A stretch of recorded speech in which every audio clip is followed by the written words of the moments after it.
Hi friends, welcome back to our channel. இன்றைக்கி இந்த வீடியோவில் நம்ம பரோட்டா எப்படி செய்கிறதுன்னு பார்க்கலாம். இந்த ரெசிபி பார்த்திங்கன்னா நான் எக்ஸாக்ட் மெஷர்மெண்ட்ஸோடு மெஷர் பண்ணி கிளியராக கொடுத்துருக்கேன். ஸோ பர்ஃபெக்டாக இதே மெஷர்மெண்ட்ஸோடு எந்த ஸ்டெப்பும் ஸ்கிப் பண்ணாமல், வீடியோவும் ஸ்கிப் பண்ணாமல் ஃபுல் வீடியோ டீட்டெயிலாக பாருங்கள். அதே ஸ்டெப்ஸை ஃபாலோ பண்ணுங்கள். நீங்களும் வீட்லேயே பர்ஃபெக்டாக பரோட்டா பண்ணலாம். வாங்க ரெசிபிக்குள்ளே போகலாம். நான் 500 கிராம்ஸ் ஆஃப் மைதா எடுத்திருக்கேன். 500 கிராம்ஸ்க்கு 1 டீஸ்பூன் சுகரும் 1 டீஸ்பூன் சால்ட்டும் ஆட் பண்ணிக்கோங்க. ஆட் பண்ணிவிட்டு நல்லா கலந்து விட்டுக்கோங்க. கலந்து விட்டதுக்கப்புறம் ஒரு எக் ஆட் பண்ணிக்கோங்க. ஆட் பண்ணிவிட்டு இதையும் எக்கு நல்லா மிக்ஸ் ஆகிற மாதிரி பிசைஞ்சுக்கோங்க. பிசைஞ்சதுக்கப்புறமா கொஞ்சம் கொஞ்சமாக தண்ணி ஊற்றி ஆட் பண்ணி பிசைஞ்சுக்கோங்க. நான் எக்ஸாக்ட்லி மெஷர் பண்ணதில் 220 ml ஆஃப் வாட்டர் தேவைப்பட்டுச்சு. தண்ணி மொத்தமாக ஆட் பண்ணாதீங்க, கொஞ்சம் கொஞ்சமாக ஆட் பண்ணி பிசைஞ்சுக்கோங்க. இன்பிட்வீன் ஒரு 1/2 டேபிள் ஸ்பூன் போல் கீ ஆட் பண்ணிக்கோங்க. இங்கே நம்ம ஆயிலோ இல்லை டால்டாவோ எதுவும் யூஸ் பண்ணுறது கிடையாது. வெறும் கீ மட்டும்தான் யூஸ் பண்ணி இந்த ரெசிபி ஃபாலோ பண்ணியிருக்கோம். ஸோ கீ ஆட் பண்ணி திருப்பியும் கொஞ்சம் கொஞ்சமாக தண்ணி ஊற்றி நல்லா ஸ்ட்ரெச் பண்ணி மாவை நல்லா பிசைஞ்சு எடுத்துக்கோங்க.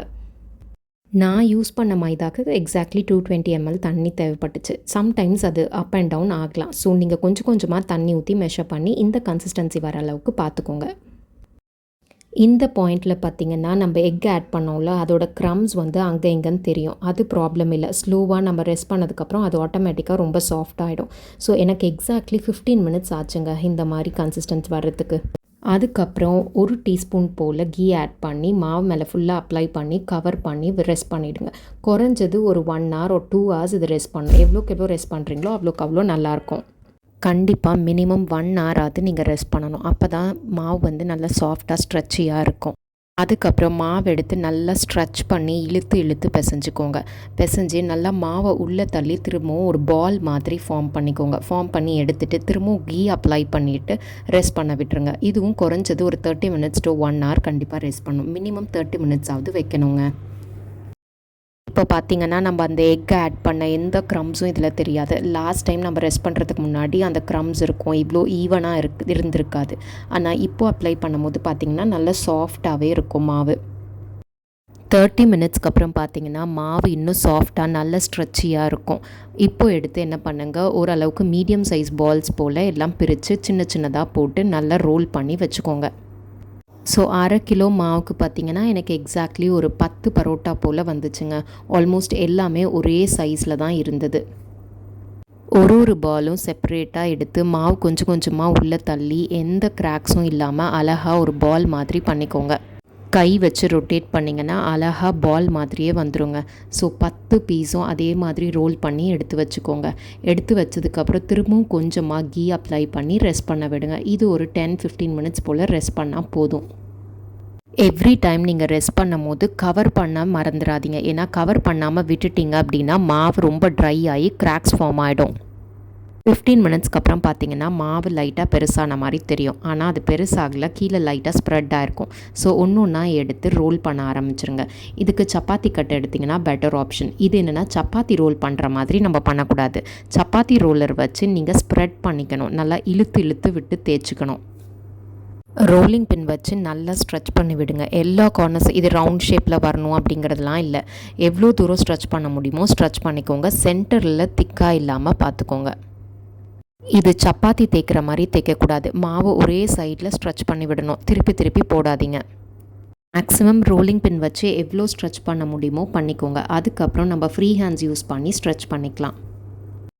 ரோலிங் பின் வச்சு பண்ணதுக்கப்புறம் 2 கையிலையும் வச்சு அழகாக இப்படி மாவை எல்லா கார்னர்ஸ்லேருந்தும் இழுத்து விடுங்க. இழுத்திங்கன்னா அதுவே டிரான்ஸ்பரண்ட்டாக உங்களுக்கு நல்லா விசிபிளாக தெரியும். இந்த பாயிண்டில் கொஞ்சமாக கீ அப்ளை பண்ணுங்கள். அப்ளை பண்ணி ஃபுல்லாக ஸ்ப்ரெட் பண்ணி விட்டுட்டு நான் ஃபோல்ட் பண்ணுற மாதிரி எக்ஸாக்ட்லி ஃபோல்ட் பண்ணுங்கள். அதே மாதிரி வர்ற மாதிரி ஃபோல்ட் பண்ணி எடுத்துக்கோங்க. இங்கே நம்ம எந்த அளவுக்கு பர்ஃபெக்டாக ஃபோல்ட் பண்ணுறோமோ அந்த அளவுக்கு நமக்கு லேயர்ட் பரோட்டா கிடைக்கும். ஃபுல்லாக ஃபோல்ட் பண்ணி முடிச்சதுக்கப்புறம் 2 கார்னர்ஸையும் பிடிச்சிக்கோங்க. பிடிச்சிட்டு நல்லா மாவை விகில் பண்ணுங்கள். அப் அண்ட் டவுன் மூவ் பண்ணிங்கன்னா நல்லா மாவு ஸ்ட்ரெச்சி ஆகிடும். டபுள் த சைஸ் லென்த்தி ஆகிடும். அதுக்கப்புறம் இந்த மாதிரி ரோல் பண்ணி எடுத்துக்கோங்க. இந்த மாதிரி ரோல் பண்ணதுக்கப்புறம் திரும்பவும் கீ அப்ளை பண்ணி ஒரு 10 மினிட்ஸ் போல் ரெஸ்ட் பண்ண விட்டுருங்க. இந்த வீடியோவில் காமிச்சிருக்கிற மாதிரி கிளியராக இதே மாதிரி ரோல் பண்ணி ரெஸ்ட் பண்ண விட்டுருங்க. 10 பரோட்டாவும் இதே மாதிரி ரோல் பண்ணதுக்கப்புறம் கீ அப்ளை பண்ணி அழகாக மூடி வச்சு ரெஸ்ட் பண்ணிடுங்க. எல்லா பரோட்டாவையும் இதே மாதிரி ரோல் பண்ணிவிட்டு கீ அப்ளை பண்ணி ஒரு 10 மினிட்ஸ் போல் ரெஸ்ட் பண்ண விட்டுருங்க. கவர் பண்ணி ரெஸ்ட் பண்ண மறந்துடாதீங்க. 10 மினிட்ஸ்க்கு அப்புறம் அழகாக ஒன்று ஒன்றா எடுத்து கையில் தட்டி விடுங்க. கையில் தட்டும் போது அழகாக உங்களுக்கே ரவுண்டாக வரும். ரொம்ப தின்னாகவும் தட்டக்கூடாது, அதே மாதிரி ரொம்ப திக்காகவும் தட்டக்கூடாது. இந்த மாதிரி இருக்கணுங்க. இப்போவே உங்களுக்கு அழகாக அந்த லேயர்ஸ் கிளியராக விசிபிளாக இருக்கும். தோசைக்கல் சூடானதுக்கப்புறம் கொஞ்சமாக நெய் விட்டு தட்டி வச்சுருந்த பரோட்டாவை எடுத்து போட்டுருங்க. இது நான்ஸ்டிக்கில் செய்கிறத விட இரும்பு கடாயில் செஞ்சிங்கன்னா ரொம்ப சூப்பராக வருங்க. சைட்லலாம் கொஞ்சமாக கீ அப்ளை பண்ணிவிட்டு திருப்பி போடுங்க. ஸோ 2 பக்கமும் நல்லா குக்கார வரைக்கும் திருப்பி போட்டு இதை நல்லா வேகிற வரைக்கும் குக் பண்ணி எடுத்துக்கோங்க. இது குக் பண்ணும் போது கண்டிப்பாக ஃப்ளேம் வந்து மீடியம் ஃப்ளேமில் வச்சுக்கோங்க. ரொம்ப ஜாஸ்தியாகவும் இருக்கக்கூடாது, ரொம்ப கம்மியாகவும் இருக்கக்கூடாது. அவ்வளோதாங்க, இதோட குக்கிங் ப்ராசஸ் முடிஞ்சது. இதே மாதிரி 10 பரோட்டாவையும் குக் பண்ணி எடுத்துக்கோங்க. டவாலேருந்து எடுத்ததுக்கப்புறமா கடையிலலாம் பண்ணுற மாதிரி இந்த மாதிரி நல்லா அடித்து விடுங்க. அடிச்சிங்கன்னா உங்களுக்கு லேயர்ஸ் வந்து அழகாக விசிபிளாக வரும். பரோட்டாவும் நல்லா சாஃப்டாக இருக்கும்.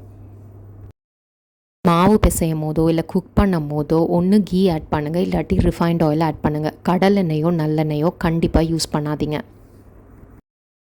கண்டிப்பாக இந்த ரெசிப்பியை நீங்களும் வீட்டில் ட்ரை பண்ணி பாருங்கள். ட்ரை பண்ணி பார்த்துட்டு எனக்கு கமெண்ட்ஸில் சொல்லுங்கள். உங்களுக்கு இந்த ரெசிபி பிடிச்சிருந்தா லைக் பண்ணுங்கள், ஷேர் பண்ணுங்கள், சப்ஸ்கிரைப் பண்ணுங்கள். தேங்க்ஸ் ஃபார் வாட்சிங். Please subscribe.